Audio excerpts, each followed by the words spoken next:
পশ্চিমারা কিন্তু মানবাধিকারের ব্যাপারে এখনো মুখ খোলেনি। নতুন সরকারকে হয়তো সময় দিচ্ছে, কিন্তু এই ঘটনাগুলো যদি চলতে থাকে তাহলে কিন্তু জাতিসংঘ, amnesty international, human rights watch সহ অন্যান্য মানবাধিকার সংগঠন যখন বিবৃতি দেওয়া শুরু করবে তখন এটা ভালো হবে না।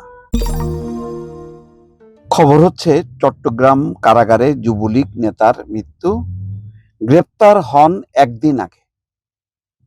তাহলে বোঝেন যে একদিন আগে গ্রেপ্তার হয়েছে, কারাগারে পাঠানো হয়েছে, পরদিন মৃত্যু। এটি কি এমনি এমনি? হয়তো কাকতালীয় ভাবে হইতে পারে, কিন্তু যখন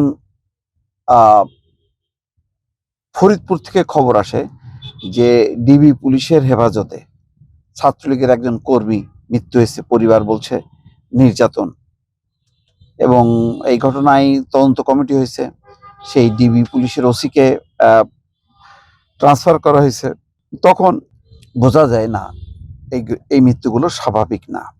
ঠিক তেমনি ভাবে এখানে হয়তো কারাগারে মৃত্যু হয়েছে, কিন্তু গ্রেপ্তার থেকে শুরু করে এই কারাগারের পর্যন্ত তো পুলিশের হেফাজতেই ছিল। তাহলে তার মৃত্যু হলো কেন?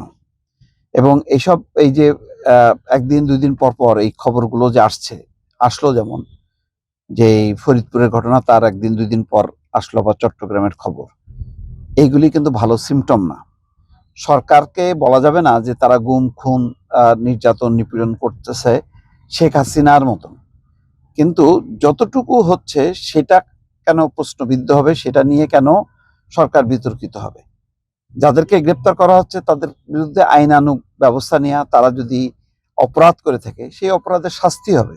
এবং আমি তো বলছি যে প্রয়োজনে বিচারগুলো যাতে দ্রুত হয় তার ব্যবস্থাও করা উচিত, কিন্তু একটা মৃত্যুও যাতে এইভাবে অনাকাঙ্ক্ষিতভাবে, অপ্রত্যাশিতভাবে, বিনা বিচারে মৃত্যু না হয়। বিশেষ করে যারা বিরোধী দল মত, এখন তো বলা হয় যে কারাগারে নাকি আওয়ামী লীগ এবং তার সহযোগী সংগঠনগুলো, নেতা কর্মীতে ভরে গেছে।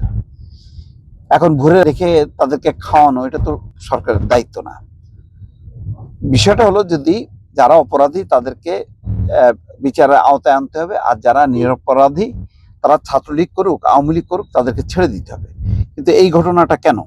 এই প্রশ্ন। এই খবরে যেটা বলা হচ্ছে যে চট্টগ্রাম কেন্দ্রীয় কারাগারে এক হাজতের মৃত্যু হয়েছে, তার নাম নুরুল আলম। তিনি কার্যক্রম নিষিদ্ধ যুবলীগের সাতকানিয়া উপজেলা শাখার যুগ্ম আহ্বায়ক। কারা কর্তৃপক্ষ বলছে আজ বুধবার সকালে চট্টগ্রাম কেন্দ্রীয় কারাগারে অসুস্থ হয়ে পড়েন নুরুল আলম।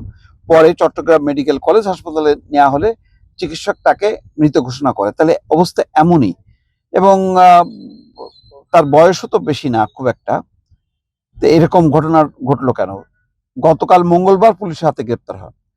2024 সালে চট্টগ্রামের সাতকানিয়া থানায় হওয়া বিস্ফোরক আইনের একটি মামলায় তাকে গ্রেপ্তার করে পুলিশ। গতকাল বিকেলে তাকে কারাগারে পাঠানো হয়। দেখেন, একটা কথা বলি, আওয়ামী লীগ আমলে, শেখ হাসিনার শাসন আমলে সে মানবাধিকার লঙ্ঘনের তো কোনো ইয়াত্তা নাই। ভারতের সাপোর্ট নিয়ে যা খুশি তাই করছে। এখন তো ধরেন ভারত পাশে নেই, পশ্চিমারা কিন্তু মানবাধিকারের ব্যাপারে এখনো মুখ খোলেনি। নতুন সরকারকে হয়তো সময় দিচ্ছে, কিন্তু এই ঘটনাগুলো যদি চলতে থাকে তাহলে কিন্তু এইটা শেষ পর্যন্ত, যখন জাতিসংঘ, amnesty international, human rights watch সহ অন্যান্য মানবাধিকার সংগঠন যখন বিবৃতি দেওয়া শুরু করবে তখন এটা ভালো হবে না। সুতরাং যে ঘটনা পরপর, মানে অল্প সময়ের ব্যবধানে বা অল্প দিনের ব্যবধানে যেটা ঘটলো ফরিদপুরে এবং এই চট্টগ্রামে, এইগুলো ব্যাপারে পূর্ণাঙ্গ তদন্ত, দায়ী ব্যক্তিদের শাস্তি দেয়া, এবং আর যাতে কখনো না হয় সেই পরিস্থিতির দিকে যাইতে হবে।